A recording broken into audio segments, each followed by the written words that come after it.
سیدنا عمر رضی اللہ عنہ کی جب اپنی شہادت ہوئی ہے تو انہوں نے کمیٹی تو بنا دی تھی خلافت کے لیے، لیکن انہیں اندازہ تھا کہ میں نے انہیں 3 دن کی مہلت دی ہے اور میرا جنازہ پہلے ہو جائے گا۔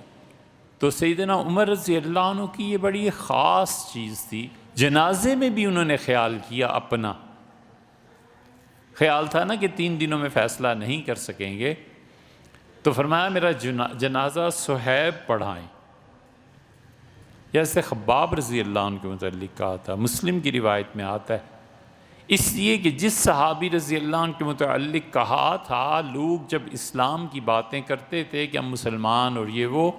تو وہ بلاتے تھے ان صحابی رضی اللہ عنہ کو اور کہتے تھے کرتا اٹھاؤ ذرا اور ان لوگوں کو اپنی کمر دکھاؤ، تو ان کی کمر پہ بڑے بڑے داغ پڑے ہوئے ہوتے تھے، کہتے تھے یہ وہ لوگ ہیں جنہیں ہم نے تنگ کیا تھا اور گرم آگ پر لٹایا تھا، انگاروں پہ، گرم انگاروں پہ لٹایا تھا،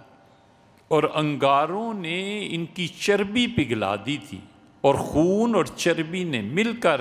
ان کے جسم پر یہ داغ بنوائے ہیں، یہ وہ مظلوم ہے، تم اسلام کی باتیں کرتے ہو، اسلام یہ ہے۔